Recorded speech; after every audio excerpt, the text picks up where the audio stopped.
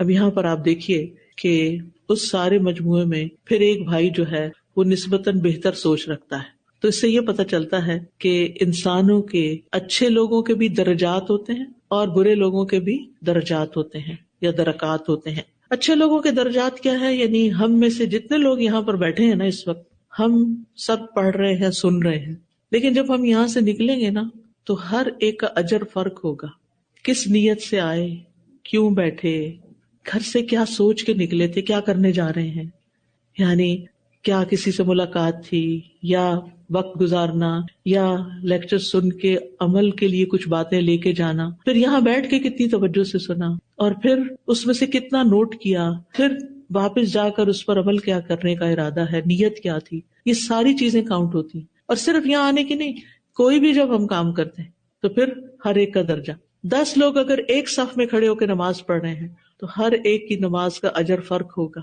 وہ کس پر ڈیپینڈ کرتا ہے کہ کتنی وہ سنت کے مطابق ہے اور کتنا زیادہ اس میں اس کا فوکس تھا۔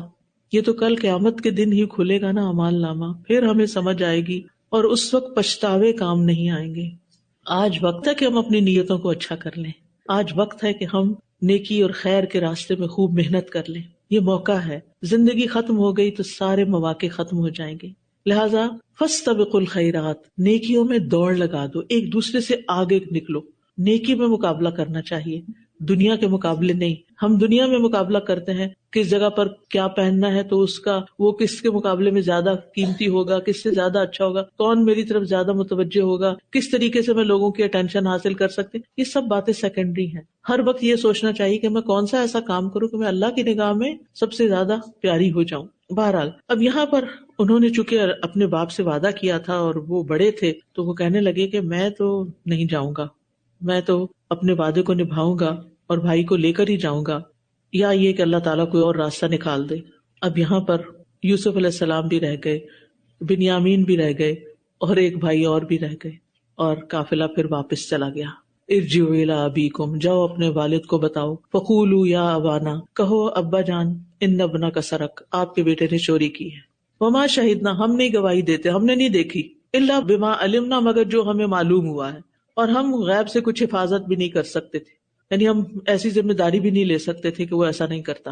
وَاسْأَلِ الْقَرْيَةَ الَّتِي كُنَّا فِيهَا، اس بستی والوں سے پوچھ لیجئے جہاں ہم گئے تھے، یعنی مصر والوں سے پوچھ لیجئے کہ کیا ہوا، اور اس قافلے سے پوچھ لیجئے جس میں ہم آئے، اور ہم بالکل سچ بول رہے ہیں۔ اب یہاں پر آپ دیکھیے کہ بھائیوں کا رویہ کچھ بدل رہا ہے۔ جب ان کا فائدہ تھا تو انہوں نے کیا کہا، فَأَرْسِلْ مَعَنَا أَخَانَا، کہ ابا جان ہمارے ساتھ ہمارے بھائی کو بھیج دیجئے۔ جب فائدہ ختم ہو گیا تو کیا کہا، ان ابنک سرق، آپ کے بیٹے نے چوری کی۔ جب زیادہ غلہ لینا تھا اور بھائی کو لے جانا ضروری تھا تو منت سماجت کر کے کہا ہمارا بھائی ہے، ہم لے جائیں گے، ہم حفاظت سے لے آئیں گے، اور جب کوئی مشکل آئی تو کہا آپ کے بیٹے نے چوری کی۔ یہ لوگوں کی نفسیات ہوتی ہے کہ جب کسی سے کوئی مطلب ہوتا ہے تو ان کی زبان کچھ اور ہوتی ہے، اور جب مطلب نکل جاتا ہے تو ان کے رویے بدل جاتے ہیں۔ پھر کل تک وہ لوگ جو آپ کو اپنا اپنا کہہ رہے تھے، اب وہ آپ کو اون کرنے سے انکار کر رہے ہیں کیونکہ ان کا مطلب پورا ہو گیا۔ قرآن مجید میں یہ رویے ہمیں جو دکھائے گئے ہیں، اس میں ہمارے لیے بہت بڑا سبق ہے، اور یہ سمجھنے کی ضرورت ہے کہ انسان ایسے ہی ہوتے ہیں، اور شاید ان میں ہم بھی شامل ہوں کہ ہم بھی ایسا ہی کریں۔ لہٰذا انسان ہمیشہ محسن رہے، کسی سے کوئی فائدہ ملتا ہے تب بھی اس کے ساتھ اچھا کرے، اور اگر کسی سے کوئی فائدہ نہیں ملتا تب بھی اس کے ساتھ اچھا کرے. انسان ہمیشہ دوسروں کا خیر خواہ رہے اور اپنی باتوں کو نہیں بدلے. اب کیا ہوا، ان بھائیوں کے وہاں رہنے کے بعد جب باقی بھائی گھر پہنچے اور انہوں نے جا کے اپنے والد کو یہ بات بتائی تو یعقوب علیہ السلام کا ریاکشن کیا تھا؟ قال بل سولت لکم انفسکم امرا، کہنے لگے بات کچھ اور ہے، تمہارے نفسوں نے اس معاملے کو بہت آسان سمجھا، تمہارے نزدیک تو یہ کوئی میٹر ہی نہیں کرتا تھا. فصبر جمیل، اچھا صبر کروں گا. شروع میں یوسف علیہ السلام کے کھونے پہ کیا کہا تھا انہوں نے؟ فصبر جمیل واللہ المستعان، خوبصورت صبر کروں گا اور اللہ ہی مددگار ہے. یہاں بھی یہی کہتے ہیں صبر جمیل. صبر جمیل کون سا ہوتا ہے؟ ایسا صبر جس میں شکوہ شکایت نہیں ہوتی، لان تان نہیں ہوتی. اور اسی طرح ایک حجر جمیل بھی ہوتا ہے، کسی کو اچھے سے چھوڑ دینا جس میں اذیت نہیں ہوتی، اور ایسا درگزر جس میں ڈانٹ اور ناراضگی نہیں ہوتی اس کو الصفح الجمیل کہتے ہیں. یعنی میں کوئی شکوہ شکایت نہیں کروں گا، کچھ نہیں کہوں گا، بس اپنے غم اور دکھ کی فریاد اللہ ہی سے کروں گا. عسى الله ان ياتيني بهم جميعا، اللہ سے امید ہے کہ ان سب کو واپس لے آئے گا، بڑے بھائی کو بھی، یوسف علیہ السلام کو بھی، اور بنیامین سب سے چھوٹے کو بھی. اب سب سے بڑا بھی چلا گیا، سب سے چھوٹا بھی چلا گیا، اور وہ بھی، لیکن پھر بھی 3 بچے گم شدہ ہیں، 3 بچے دور ہو گئے ہیں، لیکن وہ اللہ سے نا امید نہیں ہیں. ان کے دل میں پھر بھی امید ہے کہ وہ واپس آئیں گے. مومن کسی حال میں بھی مایوس نہیں ہوتا، مایوسی سے کوئی خیر نہیں ملتی انسان کو. حالات کتنے بھی مشکل ہوں، اللہ سے اچھی امید رکھیں کہ اللہ تعالیٰ اچھا ہی کرے گا، اس میں بھی خیر ہے. ایک جملہ اپنے لیے انتخاب کر لیں کہ جب کوئی تکلیف آئے، کہیں کوئی کٹ لگ گیا، چوٹ لگ گئی، کوئی اللہ نہ کرے کوئی ایکسیڈنٹ ہو، کچھ بھی ہو گیا، اس میں بھی کوئی خیر ہے. کیا پتا اللہ نے اس سے بڑی مصیبت سے بچا لیا، کچھ اور بھی ہو سکتا تھا، جان جا سکتی تھی، اللہ نے جان کو امان دی اور یہ چھوٹی مصیبت سے مشکل حل ہو گئی. اور پھر جو ہی انسان سوچتا ہے کہ تکلیف تو آئی ہے لیکن اجر بھی بڑھنے لگ گیا، ادھر سے تکلیف آئی ہے، ادھر سے اجر کا پیمانہ بڑھنے لگ گیا اور وہ درجات اوپر جانا شروع ہو گئے، تو تکلیف بہت ہلکی ہو جاتی. اور پھر آپ دیکھیے کہ سختی کی انتہا جب ہو جاتی ہے نا تو اس سے نکلنے کے راستے بھی بننے لگتے ہیں. جب رات بہت اندھیری ہو جاتی ہے نا تو پھر وہاں سے روشنی بھی پھوٹنے لگتی ہے. اور یہ بھی اللہ تعالیٰ کا ایک قاعدہ ہے، ایک طریقہ ہے. جب یعقوب علیہ السلام کی آزمائش بڑھ گئی، ایک کی بجائے 3 بیٹے چلے گئے، تو ان کی امید اور زیادہ بڑھ گئی کہ اب اس مصیبت سے چھٹکارا ہو جائے گا. اور انہوں نے کیا کہا؟ اب جاؤ اپنے بھائیوں کو ڈھونڈو. مومن ہمیشہ اللہ سے حسن ظن رکھتا ہے، اچھا گمان رکھتا ہے، اللہ کے بارے میں برا نہیں سوچتا، اللہ سے شکایت نہیں کرتا کہ آپ نے میرے ساتھ ایسا کیوں کیا. اب دیکھیے کہ کتنے سال گزر چکے تھے یوسف علیہ السلام کو جدا ہوئے، لیکن وہ پھر بھی کہتے ہیں اب بھی مجھے امید ہے کہ وہ واپس آئیں گے. یہ نہیں کہا کہ اللہ میرے پاس چھوٹے بیٹے کو واپس لے آئے گا یا بڑے بیٹے کو لے آئے گا. اور ابھی یہ بھی نہیں کہ یوسف فوت ہو چکے کہیں یا گم ہو گئے، اور حالانکہ وہ جانتے نہیں کہ یوسف کہاں ہے، لیکن ان کا ہمیشہ اللہ سے گمان اچھا. اور اس وجہ سے بھی بہت اچھا گمان تھا کہ وہ جو یوسف علیہ السلام نے خواب دیکھا تھا نا، اور نبیوں کا خواب سچا ہوتا ہے، تو ان کو یقین تھا کہ اس خواب کی مجھے تعبیر زندگی میں ملے گی. اللہ سبحانہ و تعالیٰ ہر انسان کو کوئی نہ کوئی کلو، کوئی نہ کوئی ایسی روشنی کی کرن دکھاتا ہے، لیکن ہم اس کو چھوڑ کے اندھیرے کو دیکھتے رہتے ہیں کہ کچھ نہیں ہونے والا. کبھی اپنے منہ سے برے لفظ نہ نکالیں، اب کچھ نہیں ہو سکتا، اب کوئی فائدہ نہیں، کچھ نہیں نتیجہ نکلنا، اب تو تیار اور نقصان ہی ہونا ہے. نہیں، اللہ سے اچھی امید رکھے، اچھی بات زبان سے نکالیں، کیونکہ یہ ہمارے منہ کی باتیں ہوتی ہیں جو ہمارے آگے آ جاتی. ایک بوڑھے کو آپ نے دیکھا کہ جو بخار سے تڑپ رہا تھا، آپ نے اس کو کہا کہ اچھی امید رکھو اللہ سے، اس نے کہا نہیں اب یہ کچھ نہیں ہونے والا، اس بوڑھے کو یہ قبر میں ہی لے کے اترے گا. تو آپ نے فرمایا اچھا چلو ایسے ٹھیک، تم یہی سمجھتے ہو تو ایسا ہی ہوگا. اور کچھ دن کے بعد وہ مر گیا.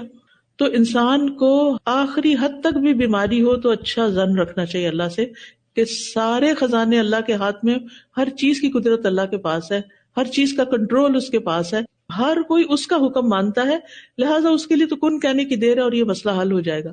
اور مومن کے کلمات جو ہوتے ہیں وہ اللہ پر توکل سے بھرے ہوئے ہوتے ہیں. ٹھیک ہے، انہ هو العلیم الحکیم، اللہ تو خوب جانتا ہے، بڑی حکمت والا ہے، لہٰذا اللہ پر چھوڑ دیتا ہے معاملہ کہ جب وہ چاہے گا معاملہ حل ہو جائے گا، اور جو وہ فیصلہ کرے گا وہ زیادہ اچھا ہوگا. کسی کی بیماری میں صحت اچھی ہے یا موت اچھی ہے، یہ فیصلہ اللہ کا ہوگا اور اس بیمار کے حق میں وہی اچھا ہوگا. اس لیے امید اچھی رکھیں. وَتَوَلَّ عَنْهُمْ. اچھا بچوں کے ساتھ بس اتنی سی بات کر کے ہٹ گئے وہاں سے. اچھا، ہمیں اگر بچوں سے کوئی شکایت ہو جائے، بچوں نے کوئی غلطی کر لی ہو، پھر ہم کیا کرتے ہیں؟ آتے جاتے اٹھتے بیٹھتے آگے پیچھے سناتے چلے جاتے سناتے چلے جاتے، آن اینڈ آن، چپ بھی نہیں ہوتے.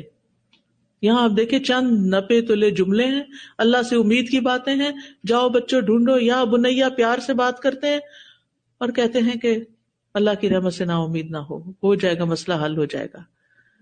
اور پھر ان سے ہٹ کے الگ بیٹھ کے کہتے ہیں یا اسفا علی یوسف، ہائے افسوس یوسف پر، یعنی یوسف کی جدائی پر میں بہت غمگین ہوں.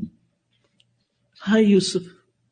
یہ انسانی فطرت ہے، جس چیز سے پیار ہوتا ہے نا، اس کی جدائی انسان پہ بھاری ہوتی ہے. اس لیے اگر زندگی میں آپ کی اولاد آپ سے دور چلی جائے، آپ کے پیارے آپ سے دور چلے جائیں، آپ کی کوئی محبوب چیز گم ہو جائے، تو اس پہ غم کا آنا فطری چیز ہے. انبیاء بھی غمگین ہوئے تھے، لیکن انہوں نے اپنا کام نہیں چھوڑا.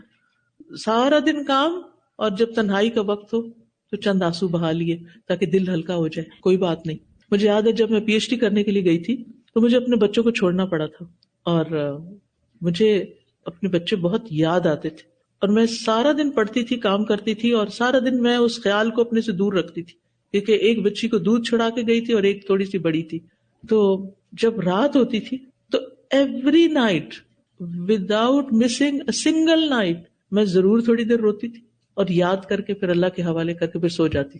اور اولاد سے پیاری کیا چیز ہوتی ہے انسان کی. جو بھی آپ میں سے مائیں ہیں ان سب کو پتا ہے کہ بچے بڑے بھی ہو جائیں تو ان کی محبت دلوں سے نہیں جاتی. تو لوگوں سے شکوے کرنے کے بجائے، لوگوں سے بد اخلاقی کرنے کے بجائے اللہ سے فریاد ہے یا اسفا علی یوسف. اللہ سے چپ کے باتیں کی، اللہ میں اپنے بچوں کو مس کرتی، اللہ مجھے وہ یاد آتے، اللہ میں نے تیرے حوالے کی، اللہ تو ہی میری ملاقات کروا دے، تو مجھے ان سے ملا دے. اور پھر بعض اوقات انسان اتنا روتا بھی ہے کہ وَبْيَضَّتْ عَيْنَاهُ مِنَ الْحُزْنِ، کہ ان کی آنکھوں کی بینائی چلی گئی تھی، ان کی آنکھیں سفید ہو گئی تھی، یعنی نور چلا گیا تھا آنکھوں کا. اتنا غم کیا تھا انہوں نے. یعنی غم کا ہونا کوئی بری بات نہیں، لیکن غم ہوتے ہوئے رویہ خراب ہونا اور اللہ سے مایوس ہونا یہ غلط ہوتا ہے. اور پھر یہ اللہ کے ولی ہیں، اللہ کے پیغمبر ہیں، اللہ کے دوست ہیں، اللہ کے قریب ترین ہیں، اللہ نے ان کو چنا ہے، اللہ نے ان پہ اپنی نعمتیں عام کی ہے، لیکن ساتھ آزمایا بھی ہے. اور جو میں نے آپ کو زندگی کی آزمائش کا سارا سلسلہ بتا دیا ہے نا، کہ پیدائش سے لے کر موت اور موت سے لے کر جنت تک پہنچنے کے جتنے مرحلے ہیں سب تکلیف دہ ہیں. تکلیفیں آئیں گی زندگی میں، اس کے بغیر آپ دنیا سے جا ہی نہیں سکتے. لہٰذا ان کو مینج کرنا سیکھیں، ڈیفیکلٹیز کو مینج کرنا سیکھیں، اپنے کاموں کو نہیں چھوڑیں، اپنی ذمہ داریوں کو پورا کریں. یہ نہیں کہ اگر اللہ نہ کرے ایک بیٹا چلا گیا دنیا سے، فوت ہو گیا، اور باقی بچے ہماری محبت کو ترس جائیں کہ ہمارے پاس ان کے لیے وقت ہی نہ ہو اور ہم صرف غم ہی مناتے رہیں. لیکن اللہ تعالیٰ کیا فرماتے ہیں؟ آنکھیں تو بے نور ہو گئی تھی، فَهُوَ قَزِيمٌ، وہ غم کے گھونٹ پیتے تھے، وہ غم کو اپنے اندر چھپا کے رکھتے تھے، ہر وقت ذکر نہیں کرتے تھے. تو رونا صبر کے منافی نہیں، یہ بات پتہ چلتی ہے یہاں پر. رونا صبر کے اگینسٹ نہیں. اور پھر مصیبت کے وقت اگر آنسو نکل آتے ہیں تو کوئی بات نہیں، تکلیف کے وقت رویا جا سکتا ہے، لیکن رونے کی لمٹ ہونی چاہیے. صرف آنسو بہنے چاہیے، بین نہیں کرنا چاہیے، منہ نہیں پیٹنا چاہیے، بال نہیں نوچنے چاہیے، ٹکرے نہیں مارنی چاہیے، گریبان نہیں پیٹنا چاہیے، صرف آنسو گرنے چاہیے اور اللہ سے کہتے جانا چاہیے اللہ میں آپ کی رضا پہ راضی ہوں، میں انسان ہوں، میں کمزور ہوں، میں غمگین ہوں، لیکن میں تجھ سے ناراض نہیں ہوں، میں تجھ سے راضی ہوں. زبان سے اللہ کی ناراضگی کا ایک کلمہ بھی نہیں نکالنا. یعقوب علیہ السلام کی آنکھوں کی روشنی چلی گئی لیکن انہوں نے منہ سے کبھی شکوہ نہیں کیا. اور آنسوؤں کا بہنا تو اللہ کی رحمت ہے. ہم دیکھتے ہیں کہ انس بن مالک کہتے ہیں کہ ہم رسول اللہ صلی اللہ علیہ وسلم کے ساتھ ابو یوسف لوہار رضی اللہ عنہ کے پاس گئے، جو ابراہیم علیہ السلام کا رضائی باپ تھا، یعنی جہاں سے وہ دودھ پی رہے تھے اس عورت کا ہسبینڈ تھا. تو رسول اللہ صلی اللہ علیہ وسلم نے ابراہیم کو لے کر بوسہ دیا اور اس کے اوپر اپنا منہ رکھا. اس کے بعد ہم دوبارہ ابو یوسف کے ہاں گئے تو ابراہیم رضی اللہ عنہ حالت نزع میں تھے، یعنی نبی صلی اللہ علیہ وسلم کے بیٹے کی وفات ہو رہی تھی. رسول اللہ صلی اللہ علیہ وسلم کی آنکھیں اشک بار ہو گئیں. عبد الرحمن بن عوف نے آپ سے عرض کیا یا رسول اللہ آپ بھی روتے ہیں؟ یعنی انہوں نے تو ہمیشہ آپ کو بہت اسٹرانگ دیکھا. آپ نے فرمایا اے ابن عوف، یہ تو ایک رحمت ہے، آنسو کا نکلنا ایک رحمت ہے، یہ دل کی نرمی کی علامت ہے. جس انسان کا دل سخت ہوتا ہے اس کے آنسو نہیں نکلتے. پھر آپ نے روتے ہوئے فرمایا آنکھ اشک بار ہے، دل غم زدہ ہے، لیکن ہم کو زبان سے وہی کہنا ہے جس سے ہمارا مالک راضی ہو جائے. اے ابراہیم ہم تیری جدائی سے یقیناً غمگین ہیں، ہمیں غم ہے، لیکن ہم اللہ سے شکوہ نہیں کریں گے، ناراض نہیں ہوں گے. مصیبت کے وقت جزا فضا نہیں کرنی چاہیے. اب بچوں کا ریاکشن دیکھیں. قالوا تاللہ تفتأ تذکر یوسف، کہنے اللہ کی قسم آپ تو ہر وقت یوسف کو یاد کرتے رہتے ہیں. حتی تکون حرزن، یہاں تک کہ آپ شدید بیمار ہو گئے. اور تکون من الہالکین، یا پھر آپ اسی میں ہلاک ہو جائیں گے. قال انما اشکو بثی وحزنی الی اللہ، یعقوب علیہ السلام نے کہا میں تو اپنے غم اور دکھ کی فریاد صرف اللہ کو سناتا ہوں. وَأَعْلَمُ مِنَ اللَّهِ مَا لَا تَعْلَمُونَ، اور میں اللہ کی طرف سے وہ کچھ جانتا ہوں جو تم نہیں جانتے. یعنی اللہ نے مجھے علم دے رکھا ہے کہ مجھے کیا کرنا اور کیا نہیں کرنا، کیونکہ کسی بھی مصیبت کے آنے پر صحیح رویہ وہی اختیار کر سکتا ہے جس کو پتا ہو کہ اب کرنا کیا ہے. اس لیے علم حاصل کرنا ضروری ہے. اب دیکھیے کہ بندوں کے سامنے جب آپ غم کا اظہار کرتے ہیں تو بندے کیا کرتے ہیں؟ بور ہو جاتے ہیں، بیزار ہوتے ہیں آپ سے، آپ کو دیکھنا نہیں چاہتے، آپ سے ملنا نہیں چاہتے. لیکن جب آپ اللہ کے سامنے غم کا اظہار کرتے ہیں، تنہائی میں جا کے، اکیلے میں جا کے اللہ کے آگے روتے ہیں، اللہ سے پھر فریادیں کرتے ہیں، اس وقت گلے میں جو اٹکی ہوئی ہوتی ہے نا چیز کے، انسان کی ہچکی بن رہی ہوتی ہے رو رو کے، اور دعائیں کر رہا ہوتا ہے نا، وہ دعائیں بھی بڑی قبول ہوتی ہیں، کیونکہ ایک ٹوٹے ہوئے انسان کی دعائیں ہوتی ہیں. وہ بندوں کے سامنے باتیں کرنے سے بہتر ہے اللہ سبحانہ وتعالیٰ سے دعائیں کر کے اللہ کا قرب اختیار کیا جائے. غم تو اس کے سامنے رکھا جائے نا جو اسے دور کر سکتا ہو. بندے کیا کر سکتے ہیں؟ جھوٹی تسلیاں دیں گے، صرف چند لفظ بول دیں گے. انبیاء علیہ السلام کی ساری زندگی بتاتی ہے، اور سارے انبیاء کی بتاتی ہے کہ انہوں نے غم اور دکھ، مشکل اور پریشانی میں صرف اللہ کو پکارا، اور یہی مصیبتوں سے چھٹکارے کا طریقہ ہے. یعقوب علیہ السلام نے کہا انما اشکو بثی وحزنی الی اللہ. زکریا علیہ السلام نے کیا کہا؟ اپنی فکر اللہ کے سامنے رکھی. وَإِنِّي خِفْتُ الْمَوَالِيَ مِن وَرَائِي، میں اپنے پیچھے آل یعقوب یعنی بنی اسرائیل کی فکر کرتا ہوں کہ ان کو کون دیکھے گا، کیونکہ میرا کوئی بیٹا نہیں، کون نبی ہوگا. ایوب علیہ السلام نے بیماری جب 18 سال تک طویل ہو گئی تو کیا کہا؟ انی مسنی الضر وانت ارحم الراحمین. موسیٰ علیہ السلام نے مشکل وقت میں کیا کہا؟ رب انی لما انزلت الی من خیر فقیر. تو یہ جملے کہ میں غم زدہ ہوں، میں ڈر رہا ہوں، میں بیمار ہوں، میں فقیر ہوں، میں تیرا محتاج ہوں، یہ اللہ کے سامنے بولا کریں، بندوں کے سامنے نہیں. بندے آپ کو حقیر سمجھیں گے، بندے آپ کو کمزور سمجھیں گے. وَأَعْلَمُ مِنَ اللَّهِ مَا لَا تَعْلَمُونَ، اور میں اللہ کی طرف سے وہ باتیں جانتا ہوں، یعنی وہ رحمت اللہ کی جو اللہ نے مجھ پر کی ہے، جس کی وجہ سے میرا گمان اللہ سے بہت اچھا ہے. یہ اللہ کی رحمت میری امید کی طاقت کو بڑھا دیتی ہے. اور یاد رکھیے صبر کوشش کرنے سے آتا ہے، خود سے نہیں آئے گا. آپ کو کانشیس ایفرٹ کرنی پڑے گی کہ آپ صبر کر سکیں، اور اللہ سے صبر مانگیں. وَمَن يَتَصَبَّرْ يُصَبِّرْهُ اللَّهُ، جو صبر کرے گا اللہ اس کو صبر عطا کر دے گا. پھر وہ اٹھ جاتے ہیں، کہتے یا بنیا، اے میرے پیارے بچوں، اذهبوا، جاؤ، واپس جاؤ. فتحسسوا من یوسف، یوسف کو تلاش کرو، واخیہ، اور اس کے بھائی کو تلاش کرو. ولا تیأسوا من روح اللہ، اللہ کی رحمت سے نا امید نہ ہو. انہ لا ییأس من روح اللہ الا القوم الکافرون، اللہ کی رحمت سے بس کافر ہی مایوس ہوتے ہیں، مومن نہیں مایوس ہوتا. اسی لیے کہتے ہیں نا مایوسی کفر ہے، کیونکہ مومن کو ہر حال میں یقین ہوتا ہے کہ میرا رب اس مشکل کو آسان کر سکتا ہے، اور اللہ سے حسن ظن رکھنے والا حالات سے اثر انداز نہیں ہوتا. یعنی جب ایک مسلمان اللہ پر ایمان لاتا ہے اور اس ایمان کے تقاضے کے طور پر اپنے رب کے ساتھ اچھی توقعات رکھتا ہے تو واقعات کا الٹ پلٹ ہونا اس پر اثر انداز نہیں ہوتا. یعقوب علیہ السلام کی بات پہ غور کیجئے جو انہوں نے آزمائش کے موقع پہ کہی، انہ لا ییأس من روح اللہ الا القوم الکافرون. اللہ کی رحمت سے نا امید ہونا کبیرہ گناہ ہے، گناہ ہے یہ، مایوس نہیں ہونا. ابن عباس کہتے ہیں کہ ایک آدمی نے کہا اے اللہ کے رسول صلی اللہ علیہ وسلم، کبیرہ گناہ کون سا ہے؟ آپ نے فرمایا اللہ کے ساتھ شرک کرنا، اللہ کے رزق سے نا امید ہونا.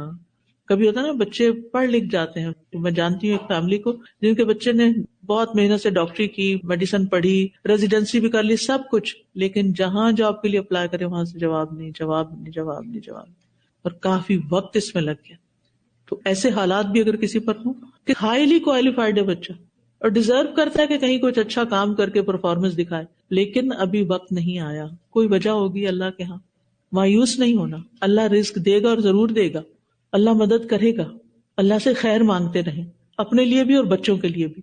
تو اللہ کے رزق سے مایوس ہونا یہ بھی کبیرہ گناہ ہے، اور اللہ کی رحمت سے مایوس ہونا بھی کبیرہ گناہ ہے.